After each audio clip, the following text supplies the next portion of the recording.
ಅವ್ರು ಹೇಳೋದು, ಅಪ್ಪಣಾಚಾರ್ಯ ರಚನೆ ಮಾಡಿದ ಸ್ತೋತ್ರವನ್ನು ಬಿಟ್ಟು ನೀವೇನಾದರೂ ಗುರುಗಳ ಪೂಜೆ, ಸ್ತೋತ್ರ, ಗುರುಗಳ ಅರ್ಚನೆ ಮಾಡ್ತೇವೆ, ಹಾಗೆ ಪೂಜೆಯನ್ನು ಮಾಡ್ತೇವೆ, ಅಷ್ಟಾಕ್ಷರಿ ಜಪ ಶ್ರೀ ರಾಘವೇಂದ್ರಾಯ ನಮಃ ಅಂತ ಇಡೀ ಸ್ತೋತ್ರ 24-25 ಶ್ಲೋಕ ಇದೆ. ಒಂದರಲ್ಲಿ ಶ್ರೀ ರಾಘವೇಂದ್ರಾಯ ನಮಃ ಇತ್ಯಷ್ಟಾಕ್ಷರ ಮಂತ್ರತಃ ಸಾಕು. ಶ್ರೀ ರಾಘವೇಂದ್ರಾಯ ನಮಃ ಸುಲಭ ಅಲ್ವೇ? ಇಡೀ ಸ್ತೋತ್ರ ಎಲ್ಲ ಕಷ್ಟಪಡಬೇಕೆ? ಹಾಗಲ್ಲ. ಆ ಶ್ರೀ ರಾಘವೇಂದ್ರಾಯ ನಮಃ ಅನ್ನೋ ಅಷ್ಟಾಕ್ಷರ ಮಂತ್ರ ಇಡೀ ಸ್ತೋತ್ರ ಹೇಳ್ದೇನೆ ನೀವು ಏನೇ ಸೇವೆ ಮಾಡಿ ವ್ಯರ್ಥ. ವ್ಯರ್ಥ ಅನ್ನೋ ಪದಕ್ಕೆ ನೀವು ಶ್ರೀ ರಾಘವೇಂದ್ರಾಯ ನಮಃ ಅನ್ನೋದು ಹೇಳಿದ್ರೆ ಫಲ ಸಿಗಲ್ಲ ಅಂತ ಅವ್ರು ಹೇಳಲಿಲ್ಲ. ಆದರೆ ಸಿಗುವ ಫಲ ಜಾಸ್ತಿ ಸಿಗಬೇಕಾಗಿದ್ದು ಕಡಿಮೆ ಆಗುತ್ತೆ. ಇದಾಗಬೇಕಾ? ಇದಾಗಬಾರ್ದು. ಅದಕ್ಕೋಸ್ಕರ ಅವಶ್ಯವಾಗಿ ಮೊದಲು ಅಪ್ಪಣಾಚಾರ್ಯ ರಚನೆ ಮಾಡಿದ ಸ್ತೋತ್ರ ಹೇಳಿ, ನಂತರ ಶ್ರೀ ರಾಘವೇಂದ್ರಾಯ ನಮಃ ಹೇಳ್ಕೊಳ್ಳಿ, ಪೂಜ್ಯಾಯ ರಾಘವೇಂದ್ರಾಯ ಹೇಳಿ, ಆ ಶ್ಲೋಕಗಳೆಲ್ಲ ಹೇಳಿ, ಕೊನೆಗೆ ಮತ್ತೆ ಅಪ್ಪಣಾಚಾರ್ಯರ ಸ್ತೋತ್ರ ಹೇಳಿ, ಆ ಅಪ್ಪಣಾಚಾರ್ಯ ಸ್ಮರಣೆ ಇರಲಿ, ಅಪ್ಪಣಾಚಾರ್ಯ ಗುರುವಂತರ್ಗತ ರಾಘವೇಂದ್ರರ ನೆನಪಿರಲಿ. ಇಷ್ಟು ನೆನಪಿದ್ರೆ ಬೇಗ ನಿಮಗೆ ಫಲ ದೊರೆಯುತ್ತೆ ಸಂಪೂರ್ಣವಾಗಿ ಅಂತ ಹೇಳ್ತಾರೆ. ಇಷ್ಟೆಲ್ಲ ಯಾಕೆ ಅಪ್ಪಣಾಚಾರ್ಯಗೆ ಮಹತ್ವ? ಅವರು ಮಾಡಿದ್ದೇ ಸ್ತೋತ್ರವೇ. ಬೇಕಾದಷ್ಟು ಜನ ರಾಘವೇಂದ್ರ ಸ್ವಾಮಿಗಳ ಬಗ್ಗೆ ಸ್ತೋತ್ರ ಮಾಡಿದ್ದಿದೆ. ಅಂದಮೇಲೆ ಗುರುಜಗನ್ನಾಥ ದಾಸರೇ ಎಷ್ಟು ಸ್ತೋತ್ರ ಮಾಡ್ತಾರೆ ದಾಸರಾಗಿ ಅವರು. ಅವರ ಜೀವನದಲ್ಲೂ ಅವ್ರಿಗೆ ಅನುಗ್ರಹ ಬಹಳದ್ದಾಗಿದೆ. ಅವರು ಮಾಡುವ ಸ್ತೋತ್ರ ಸುಮಾರು 10-12 ಅವರಿಗೆ ನಿಲ್ಲಿಸೋದೇ ಇಲ್ಲ. ರಾಘವೇಂದ್ರ ರಕ್ಷಾ ಸ್ತೋತ್ರ ಅಂತ ಬರೀತಾರೆ. ಹೇಗೆ ಅಂದರೆ ಪ್ರತಿಯೊಂದು ಅವಯವಗಳಲ್ಲಿ ರಾಯರ ಚಿಂತನೆ. ರಾಘವೇಂದ್ರೋ ಶಿರಃಪಾತು ಫಾಲಂಪಾತು ಯತೀಶ್ವರ, ಹಣೆ ಕಾಪಾಡಲಿ, ನನ್ನ ಕಿವಿಯನ್ನು ಕಾಪಾಡಲಿ ಇವು ಯತಿಶ್ರೇಷ್ಠರು, ನನ್ನ ಮೂಗು, ನನ್ನ ಬಾಯಿ, ಹೀಗೆ ಪ್ರತಿಯೊಂದು ಅವಯವಗಳಲ್ಲಿ ರಾಯರ ಸನ್ನಿಧಾನ ಇದೆ ಅಂತ ಪ್ರಾರ್ಥನೆ ಮಾಡಿ ಅನುಗ್ರಹ ಬೇಕು ಅಂತ ಕೇಳ್ಕೊಳ್ತಾರೆ.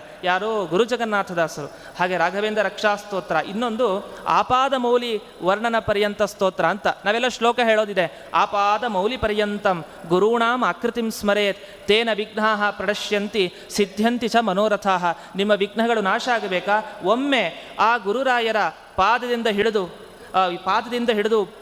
ತಲೆಯವರೆಗೆ, ಅಥವಾ ತಲೆಯಿಂದ ಹಿಡಿದು ಪಾದದವರೆಗೆ ಒಂದೊಂದು ಅವಯವಗಳ ನೆನಪಾಗಬೇಕು ಕಣ್ಣು ಮುಚ್ಚಿದ್ರೆ. ಆ ರೀತಿ ನೆನಪಾಯಿತು ಅಂತಂದರೆ ನಿಜವಾದ ರಾಯರ ಭಕ್ತ. ಒಂದು ನೆನಪಾಗಲ್ಲ, ಮುಖ ಒಂದ್ಸರಿ ಇನ್ನೊಂದು ನೆನಪಾಗುತ್ತೆ, ಹಾಗೆ ನೆನಪಾಗಲ್ಲ. ಆದರೆ ಆ ರೀತಿ ನೆನಪಾಗುವಂತೆ ಒಂದು ಸ್ತೋತ್ರ ಮಾಡಿದ್ದಾರೆ ಗುರುಜಗನ್ನಾಥದಾಸರು. ಹೀಗೆ ಅವ್ರಿಗೆ ಸಾಲಿಲ್ಲ, ಇಷ್ಟಕ್ಕೂ ಬಿಡಲಿಲ್ಲ. ರಾಘವೇಂದ್ರ ಅಷ್ಟಾಕ್ಷರ ಸ್ತೋತ್ರ ಅಂತ ಅದಕ್ಕೆ ಒಂದು ಸ್ತೋತ್ರ ಬರೆದ್ರು. ಶ್ರೀ ರಾಘವೇಂದ್ರಾಯ ನಮಃ ಅಂತ ಇಷ್ಟು ಅಕ್ಷರ ಇದೆ, ಇದಕ್ಕೊಂದು ಸ್ತೋತ್ರ ಬರೆದಿದ್ದಾರೆ. ಪ್ರತಿಯೊಂದು ಅಕ್ಷರಗಳಿಗೆ ಏನೇನು ಫಲ ಅಂತ. ರ ಅಂದರೆ ಏನು ಫಲ ಸಿಗತ್ತೆ, ಘ ಅಂದರೆ ಏನು ಸಿಗತ್ತೆ, ನ ಅಂದರೆ ಏನು ಸಿಗತ್ತೆ ಅಂತ ಇದೆಲ್ಲ ನಿರೂಪಣೆ ಮಾಡಿದ್ದಾರೆ. ಇಷ್ಟೆಲ್ಲ ಹೇಳಿದವರು ಗುರುಜಗನ್ನಾಥದಾಸರು. ಇಷ್ಟೆಲ್ಲ ಸ್ತೋತ್ರ ಮಾಡಿದವರು ಇದ್ದಾರೆ. ಆದರೆ ಕೃಷ್ಣಾವಧೂತರಿಗೆ ಮಾತ್ರ ಅಪ್ಪಣಾಚಾರ್ಯರ ಮೇಲೆ ಬಹಳ ಪ್ರೀತಿ ಅನಿಸುತ್ತೆ. ಯಾಕೆ ಅಂತಂದರೆ ಅವ್ರು ಹೇಳೋ ಮಾತು, ಇದು ಕಾರಣ ಕೊಡೋದಿಷ್ಟು.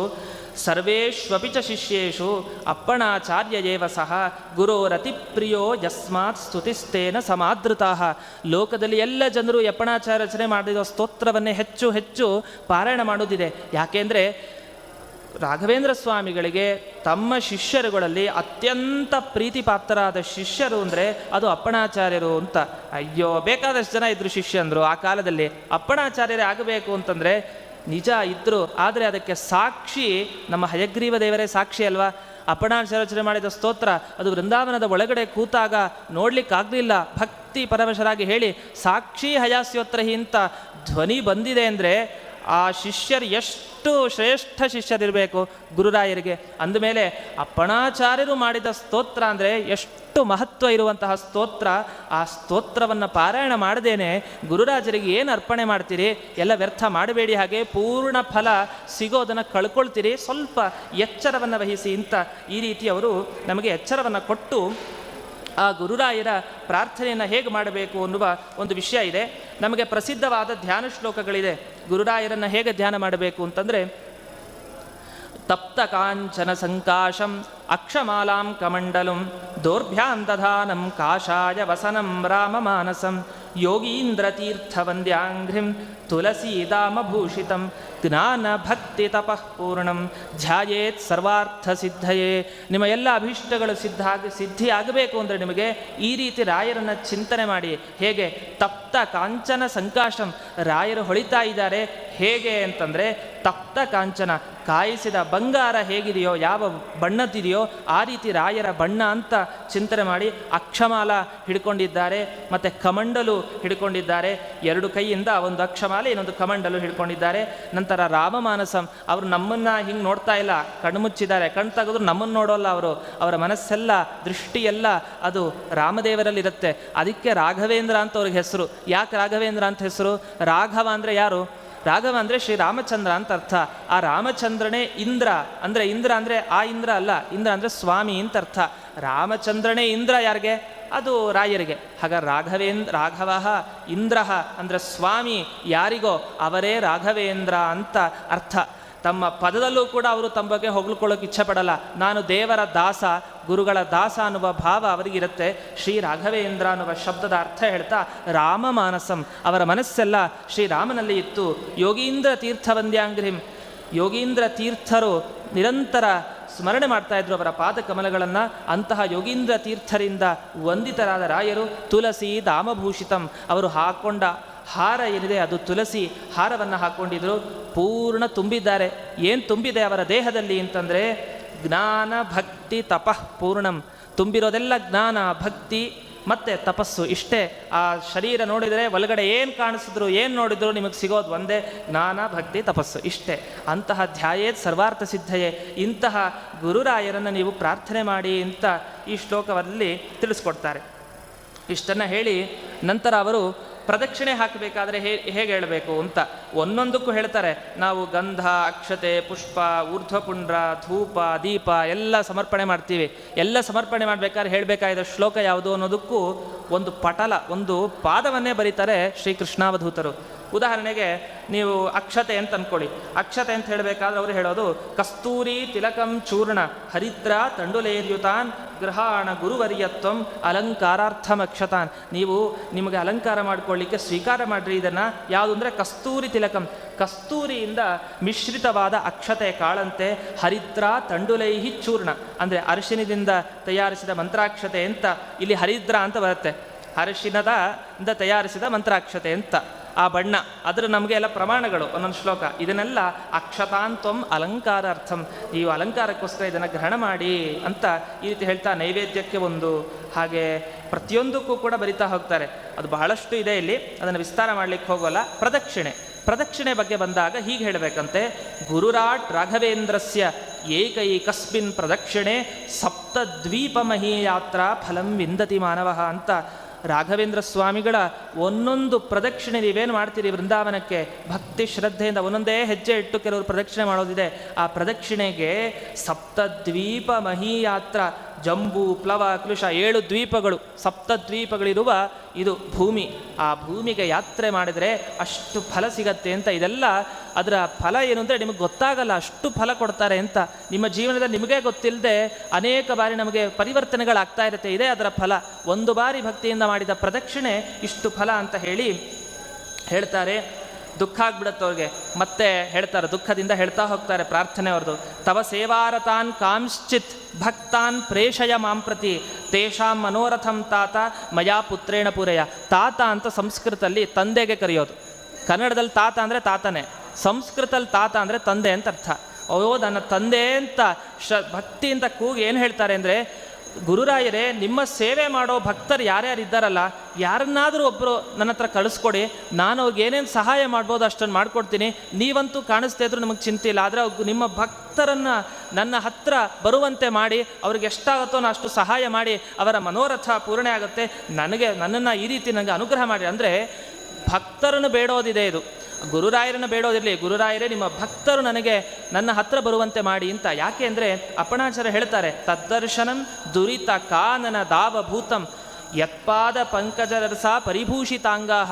ಆ ರಾಯರ ಪಾದ ಕಮಲಗಳನ್ನು ಆಶ್ರಯಿಸಿ ಯಾವ ಭಕ್ತರಿದ್ದಾರೆ ಅವರ ಪಾದ ಧೂಳಿಯನ್ನು ಯಾರು ಹಾಕ್ಕೊಳ್ತಾರೆ, ಆ ಪಾದದ ನೀರನ್ನು ಯಾರು ಹಾಕ್ಕೊಳ್ತಾರೆ, ಅಂತಹ ಭಕ್ತರನ್ನು ನೋಡಿ ಅವರ ಸ್ಮರಣೆ ಮಾಡಿ ಅವರ ಸಂಪರ್ಕದಲ್ಲಿರಿ. ನಿಮಗೆ ನಿಮ್ಮ ಪಾಪಗಳು ಅದು ಕಾಡ್ಗಿಚ್ಚು ಬಂತೆ ಎಲ್ಲ ಸುಡುವಂತೆ ನಿಮ್ಮ ಪಾಪಗಳು ಸುಟ್ಟು ಹೋಗುತ್ತೆ ಅಂತ. ಆ ದೃಷ್ಟಿಯಲ್ಲಿ ಒಬ್ಬ ಭಕ್ತರನ್ನ, ರಾಯರ ನಿಜವಾದ ಭಕ್ತರು, ಅವರನ್ನು ಕಳಿಸ್ಕೊಡಿ, ಅವ್ರಿಗೆ ಸಹಾಯ ಮಾಡಿದರೆ ಎಷ್ಟು ಅನುಗ್ರಹ ಆಗತ್ತೆ ನನಗೆ ಅಂತ ಈ ರೀತಿ ಹೇಳ್ತಾ, ಅಥವಾ ಇದು ಆಗದೆ ಇದ್ರೆ ಅಥವಾ ಕರುಣಾ ಸಿಂಧೋ ಮಯಿ ಸನ್ನಿಹಿತ ಸದಾ ಪುತ್ರಸ್ಯ ಮಮ ವಾಕ್ಯೇನ ಸರ್ವೇಷ್ಟದೋ ಭವ. ಅಥವಾ ನನ್ನ ಬಳಿ ಅನೇಕ ಭಕ್ತರು ಬರ್ತಾರೆ, ಬಂದಾಗ ಅವ್ರು ಏನೇನೋ ಬೇಡ್ತಾರೆ, ಮಂತ್ರಾಕ್ಷತೆ ಕೊಡಬೇಕು. ನಾ ಮಂತ್ರಾಕ್ಷತೆ ಕೊಟ್ಟರೆ ಅದು ಫಲ ಸಿಗುತ್ತೋ ಇಲ್ವೋ ನನಗೆ ಗೊತ್ತಿಲ್ಲ. ಆದರೆ ಮಂತ್ರಾಕ್ಷತೆ ನಂತರ ಕೇಳ್ತಾರೆ, ನಾವು ಕೊಡ್ತೀವಿ, ಅದೇನಾಗುತ್ತೋ ಗೊತ್ತಿಲ್ಲ. ಆದರೆ ಅಂತಹದ್ದಾಗೋದು ಬೇಡ. ಕರುಣಾ ಸಿಂಧೋ, ಏನೋ ಭಕ್ತರು ಬರದೇ ಇದ್ರೂ ಚಿಂತಿಲ್ಲ, ಬಂದ ನಿಮ್ಮ ಭಕ್ತರಿಗೆ ಅನುಗ್ರಹವಾಗುವ ರೀತಿಯಲ್ಲಿ ನನ್ನಲ್ಲಿ ಆ ಸಂದರ್ಭದಲ್ಲಿ ಆದರೂ ಸನ್ನಿಹಿತನಾಗಿ ನನಗೆ ಅನುಗ್ರಹ ಮಾಡಿ, ಆಗ ನನ್ನ ವಾಕ್ಯ ಹೇಳಿದ್ದು ಅವರಿಗೆ ಸುಳ್ಳು ಆಗೋದಿಲ್ಲ. ಇಷ್ಟನ್ನಾದರೂ ನನಗೆ ಮಾಡಿ. ಈ ರೀತಿ ಕೇನಾಪ್ಯುಪಾಯೇನ ದೂನೆ ದುರ್ಯಶಸಾ ಭುವಿ ಮಾಹಾತ್ಮ್ಯಂ ವೈ ವಿನ್ಯಸ್ಯ ಕುರು ಮಾಂ ಲೋಕಪೂಜಿತಂ. ಹೀಗೆ ಯಾವುದೋ ಒಂದು ನೆಪದಿಂದ ನನ್ನಲ್ಲಿ ಬಂದು ನೀವು ಸನ್ನಿಹಿತರಾಗಿ ಅನುಗ್ರಹವನ್ನು ಮಾಡಿ, ನಾನಿಷ್ಟು 32 ವರ್ಷಗಳ ಕಾಲ ಈ ರೀತಿ ದುರಾಚಾರರ್ತನಾಗಿದ್ದೆ, ಹೇಗೋ ನನಗೆ ಬೆಲೆ ಸಿಗಬೇಕಾಗಿದೆ ಲೋಕದಲ್ಲಿ, ನನ್ನೆಲ್ಲ ತಪ್ಪು ಅಂತ ತಿಳ್ಕೊಂಡ್ಬಿಟ್ಟಿದ್ದಾರೆ, ನಾನು ದುಷ್ಟ ಅಂತ. ಆ ದುಷ್ಟತ್ವ ಹೋಗಬೇಕು ಅಂದರೆ ನಿಮ್ಮ ಸನ್ನಿಧಾನ ಬರಲಿ, ತಾನಾಗೆ ಎಲ್ಲರೂ ಕೂಡ ಪೂಜ್ಯರಾಗಿಬಿಡ್ತಾರೆ. ರಾಯರ ಅನುಗ್ರಹ ಆಯಿತು ಅಂತಂದರೆ ಎಂತಹ ಒಬ್ಬ ದುಷ್ಟನೂ ಕೂಡ ಬಹಳ ಮೇಲಕ್ಕೆ ಇರ್ತಾನೆ. ಈ ರೀತಿ ನನಗೆ ಅನುಗ್ರಹವನ್ನು ಮಾಡಿ, ನಾನು ಬಾಲಕ, ನಿಮ್ಮ ಮುಂದೆ ಸಣ್ಣ ಬಾಲಕ, ದಯವಿಟ್ಟು ನನಗೆ ಕಾಪಾಡಿ ಅಂತ ಈ ರೀತಿ ಪ್ರಾರ್ಥನೆಯನ್ನು ಮಾಡಿಕೊಂಡು ಈ ರಾಘವೇಂದ್ರ ತಂತ್ರದ ಕೊನೆಯ ಭಾಗಕ್ಕೆ ಬರೋಣ. ಅಲ್ಲಿ ಹೇಳ್ತಾ ಕೊನೆ ಶ್ಲೋಕಗಳ ಪ್ರಾರ್ಥನೆಯನ್ನು ನೋಡಿ, ತುಂಬ ಚೆನ್ನಾಗಿದೆ ಆ ಪ್ರಾರ್ಥನೆ. ಯಂತ್ರಬದ್ಧ ಪಶುಪ್ರಾಯಂ ಭ್ರಮಮಾಣಂ ಕುಯೋನಿಷು ಅನಾಲಂಬನಮರ್ತ್ಯಾರ್ಥಂ ರಾಘವೇಂದ್ರಾರ್ಯ ರಕ್ಷಮಾಂ. ರಾಯರೇ ನನಗೆ ರಕ್ಷಣೆ ಮಾಡಿ, ನಾನು ಹೇಗಿದ್ದೀನಿ ಅಂತ ವರ್ಣನೆ ಮಾಡ್ಕೊಳ್ತಾರೆ ಅವರೇ. ಯಂತ್ರಬದ್ಧ ಪಶುಪ್ರಾಯಂ, ಒಂದು ಯಂತ್ರ, ಯಾವುದೋ ಒಂದು ಯಂತ್ರ ವಸ್ತು, ಆ ಯಂತ್ರದಲ್ಲಿ ಒಂದು ಬೋನ್ ಅಂತ ಅಂದ್ಕೊಳ್ಳಿ, ಬೋನಿನಲ್ಲಿ ಒದ್ದಾಡ್ತಾ ಇರೋ ಒಂದು ಪ್ರಾಣಿ ಇದೆ, ಆ ರೀತಿ ನಾನು ಇದ್ದೀನಿ ಅಂತ ಅವ್ರು ಹೇಳೋದು. ಯಂತ್ರಬದ್ಧ ಪಶುಪ್ರಾಯಂ, ಪಶು ಆಗಿದ್ದೀನಿ. ಆದರೆ ಪ್ರಾಯ ಅಂತಾರೆ, ನಾ ಪಶುನೇ ಅಲ್ಲ, ಪಶುವಿನಂತೆ. ಯಾಕೆಂದರೆ ನಿಮ್ಮ ಸ್ಮರಣೆ ಇದೆಯಲ್ಲ, ಬಂದಿದೆಯಲ್ಲ, ಅದರಿಂದ ಪಶು ನಿಜ, ಮಾಡದೇ ಇದ್ದರೆ ಪಶುನೇ, ಆದರೂ ಕೂಡ ಪಶುವಿಗೆ ಹೋಲಿಕೆ ಇದೆ. ಯಾಕೆಂದರೆ ಬದ್ಧ, ನಂಗೆ ಬಿಡಿಸ್ಕೊಳ್ಳಿಕ್ಕೆ ಬರ್ತಾ ಇಲ್ಲ, ಈ ಸಂಸಾರದಿಂದ ಹೇಗೆ ಹೋಗಬೇಕು ಹೊರಗಡೆ, ಈ ಕಷ್ಟದಿಂದ ಹೇಗೆ ಪಾರಾಗಬೇಕು ಗೊತ್ತಾಗ್ತಾ ಇಲ್ಲ, ಸಿಗಾಕೊಂಡಿದ್ದೀನಿ. ಕುಯೋನಿಷು ಭ್ರಮಮಾಣಂ, ಈ ಜನ್ಮ ಒಂದು ದಾಟಿದರೆ ಮುಂದಿನ ಜನ್ಮ ಆಯ್ತಾ ಆರಾಮ ಅಂತಂದರೆ ಇಲ್ಲ. ಬರೋ ಯೋನಿಗಳು ಯೋಚನೆ ಮಾಡಲಿಕ್ಕೂ ಸಾಧ್ಯ ಇಲ್ಲ.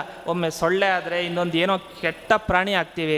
ಒಂದೊಂದು ಜನ್ಮದ ಕ್ಷುದ್ರತೆ ಅದು ಪಶುನೇ ಆಗೋದು ಮುಂದೆ. ಈಗ ಪಶುಪ್ರಾಯ, ಈಗ ಮನುಷ್ಯನಾಗಿದ್ದಾಗ ಅನುಭವ ಇದೆ ನಾವು ಮನುಷ್ಯರು ಅಂತ, ಮುಂದೆ ಏನು ಸಿಗುತ್ತೋ ಗೊತ್ತಿಲ್ಲ, ಆಗ ನಾವು ಪಶುಗಳಾಗೋಗ್ತೀವಿ. ಕುಯೋನಿಷು ಭ್ರಮಮಾನಂ ಅಲಾನಂಬನ ಮರ್ತ್ಯಾರ್ಥಂ, ನಿಮ್ಮ ಆಶ್ರಯ ಇಲ್ಲದೇನೆ ನಾನು ಏನು ಮಾಡಲಿಕ್ಕೆ ಸಾಧ್ಯ, ಬೇಗ ನನಗೆ ಬಂದು ರಕ್ಷಣೆ ಮಾಡಿ ಅಂತ ಪ್ರಾರ್ಥನೆ ಮಾಡ್ತಾರೆ. ಅದಕ್ಕೆ ಕರಾವಲಂಬನ ಸ್ತೋತ್ರ ಅಂತೆಲ್ಲ ಬಹಳ ಪ್ರಸಿದ್ಧ. ಏನಿದು ಕರಾವಲಂಬನ ಸ್ತೋತ್ರ ಅಂದರೆ, ನನ್ನ ಕೈ ಹಿಡೀರಿ ಅಂತ. ಕರ ಅವಲಂಬನ, ನನ್ನ ಕೈಯನ್ನು ಹಿಡಿದು ಎತ್ತಿ ಮುಳುಗ್ಬಿಟ್ಟಿದ್ದೀನಿ ಸಂಸಾರದಲ್ಲಿ, ಕೆಸರಲ್ಲಿ ಮುಳುಗ್ಬಿಟ್ಟಿದ್ದೀನಿ, ಎತ್ತಿದ್ರೆ ಸ್ವಲ್ಪ ಬದುಕು ಉಳಿತೀನಿ, ಇಲ್ಲಾಂದ್ರೆ ಇಲ್ಲ ಅಂತ ಈ ರೀತಿ ಹೇಳ್ತಾರೆ ಒಂದು ಮಾತು. ಕ್ಷಣಶಃ ಕಣಶೋಪ್ಯರ್ಥಂ ಸಂಗೃಹ್ಯ ಚ ಪಿಶಾಚವತ್ ರಕ್ಷನ್ನದಾತ ಚಾಭೋಕ್ತ ದುರ್ಮುಖೋ ದುರಹಂಕೃತಿ. ನನಗೆ ಅಹಂಕಾರದ ತಾಂಡವ ನೃತ್ಯ ಆಡ್ತಾ ಇದೆ, ನನಗೆ ನಾನು ಅನ್ನುವ ಭಾವ ಇದೆ, ಎಲ್ಲ ಧನ ಪಿಶಾಚಿ ಅಂತ ಬರೀತಾರೆ ಇಲ್ಲಿ. ಪಿಶಾಚವತ್ ಏನಂದರೆ ಕ್ಷಣಶಃ ಕಣಶೋಪಿ ಅರ್ಥಂ, ಸಂಗ್ರಹ ಹೇಗೆ ಮಾಡಬೇಕು ದುಡ್ಡನ್ನು ಅಂದರೆ ಪ್ರತಿಯೊಂದು ಕ್ಷಣ ಭಗವಂತನ ಬಗ್ಗೆ ಚಿಂತೆ ಇಲ್ಲ, ದುಡ್ಡಿನ ಒಂದೊಂದು ರೂಪಾಯಿನ ಸಂಗ್ರಹ ಮಾಡೋದು, ವಿನಿಯೋಗವೂ ಕೂಡ ಇಲ್ಲ. ರಕ್ಷನ್ ಅದಾತ, ನನಗಿಟ್ಕೊಳ್ಳೋದು, ನಾನೂ ಉಪಯೋಗಿಸೋಲ್ಲ, ಈ ಕಡೆ ಬೇರೆಯವ್ರಿಗೂ ಕೊಡೋಲ್ಲ, ಒಕ್ಕಡಿ ನಾನಾದರೂ ದೇವರ ಕಾರ್ಯಕ್ಕೆ ಕೊಟ್ಟೆ ಅನ್ನುವ ಮನೋಭಾವನೂ ಇರೋದಿಲ್ಲ. ಇಷ್ಟೂ ಇಲ್ಲದೆ ಇದ್ದರೆ ಇದು ವ್ಯರ್ಥ. ಅದು ಅವ್ರ ಬಗ್ಗೆ ಹೇಳ್ಕೊಳ್ಳೋದಿದು. ಆಗಿನ ಕಾಲದಲ್ಲಿ ಅವರು ಅನುಭವಿಸಿದ್ದು, ಅವ್ರು ಹೀಗೆ ಮಾಡ್ತಾ ಇದ್ರಂತೆ. ಅವ್ರು ಅಂಥ ವ್ಯಕ್ತಿಗಳಾಗಿದ್ದವರು ನಂತರ ದೊಡ್ಡ ಮಹಾತ್ಮರಾದರು. ಈ ರೀತಿ ಇಂತಹ ಚಾಭೋಕ್ತ ರಕ್ಷನ್ನದಾತ, ಇಂತಹ ನಾನಾಗಿದೆ, ನನಗೆ ಅನುಗ್ರಹ ಮಾಡಿ ಅಂತ ಹೇಳ್ತಾ, ಗುರೌ ಆರ್ಯೇ ಪುರಾಣಾದೌ ಅನಾದರಣಶಾಲಿನಃ ತ್ವದ್ಭಕ್ತಾನ್ ವಿಷ್ಣು ಭಕ್ತಾಂಶ್ಚಾಪ್ಯವಜ್ಞಾತುಶ್ಚ ಸಜ್ಜನಾನ್. ಈ ರೀತಿ ಗುರುಗಳು ಮತ್ತು ಪೂಜ್ಯರು ಯಾರ್ಯಾರಿದ್ದಾರೆ ಅವರೆಲ್ಲನೂ ತಿರಸ್ಕಾರ ಮಾಡುವ ವಿಷ್ಣು ಭಕ್ತರಲ್ಲಿ ನಾನೊಬ್ಬ ಆಗಬಾರ್ದು, ಅಂತಹ ತಿರಸ್ಕಾರ ನಾನು ಮಾಡಬಾರ್ದು, ನಾನು ವಿಷ್ಣು ಭಕ್ತನಾಗಬೇಕು ಅಂತ ಪ್ರಾರ್ಥನೆ ಮಾಡಿ ಕೊನೆಗೆ ಒಂದು ಶ್ಲೋಕವನ್ನು ಹೇಳಿ ಉಪಸಂಹಾರವನ್ನು ಮಾಡ್ತೇನೆ.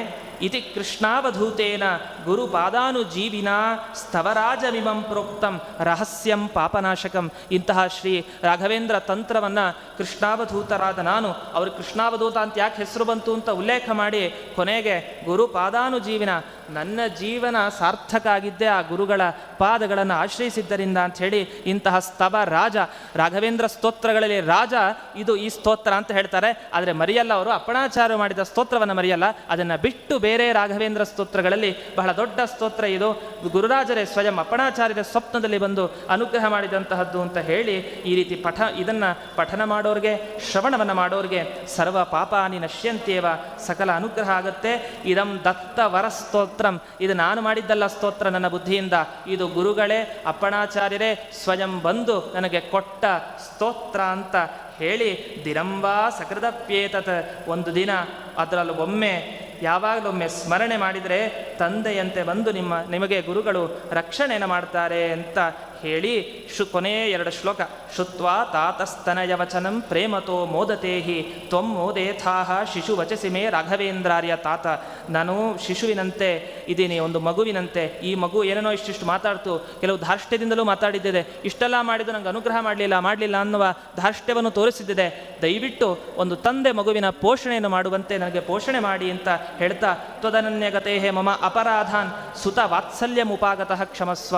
ಅಂದರೆ ಒಂದು ಪುತ್ರ ವಾತ್ಸಲ್ಯದಿಂದ ನಾನು ಮಾಡಿದ ಸಕಲ ಅಪರಾಧಗಳನ್ನು ಕ್ಷಮಿಸುವಂತ ಈ ರೀತಿ ಪ್ರಾರ್ಥನೆ ಮಾಡಿ ಶ್ರೀ ರಾಘವೇಂದ್ರ ತಂತ್ರಗ್ರಂಥವನ್ನು ಅವರು ಸಮಾಪ್ತಿಯನ್ನು ಮಾಡ್ತಾರೆ ಅಂತ ಹೇಳ್ತಾ, ಇಂತಹ ರಾಘವೇಂದ್ರ ಸೇವೆ ದೊರೆಯೋದು ಬಹಳ ಕಷ್ಟ. ಅಂತಹ ಸೇವೆ ನನಗೂ ದೊರೆಯಿತು. ಅಂತಹ ಗುರುರಾಯರ ವಿಶೇಷವಾದ ಅನುಗ್ರಹ ಹಾಗೂ ತದಂತರ್ಯಾಮಿ ಸಕಲ ಗುರುಗಳ ಹಾಗೂ ದೇವತೆಗಳ ಅನುಗ್ರಹ ವಿಶೇಷವಾಗಿ ನನಗೂ ಹಾಗೆ ಬಂದ ನಿಮಗೆಲ್ಲರಿಗೂ ಕೂಡ ವಿಶೇಷವಾಗಿ ರಾಯರ ಅನುಗ್ರಹ ಆಗಿ ಪ್ರತಿನಿತ್ಯವೂ ರಾಯರ ಸ್ಮರಣೆ ಇಲ್ಲದೇನೆ ನಮಗಾಗಬಾರ್ದು, ರಾಘವೇಂದ್ರ ಸ್ತೋತ್ರ ಪಾರಾಯಣ ಮಾಡದೆ ಅಂತಹ ಸ್ಥಿತಿ ಬರಬಾರದು ಅಂತ ನಿವೇದನೆ ಮಾಡ್ತಾ, ಅಪ್ಪಣಾಚಾರ್ಯ ಗುರುವಂತರ್ಗತ ಶ್ರೀ ವ್ಯಾಸತೀರ್ಥಾಭಿನ್ನ ಶ್ರೀ ರಾಘವೇಂದ್ರ ತೀರ್ಥ ಗುರುವಂತರ್ಗತ ಶ್ರೀಮನ್ ಭಾರತೀರಮಣ ಮುಖ್ಯ ಪ್ರಾಣಾಂತರ್ಗತ ಶ್ರೀಮನ್ ಮೂಲ ಗೋಪಾಲ ಕೃಷ್ಣನಲ್ಲಿ ಅರ್ಪಣೆಯನ್ನು ಮಾಡ್ತೇನೆ. ಶ್ರೀಕೃಷ್ಣಾರ್ಪಣಮಸ್ತು.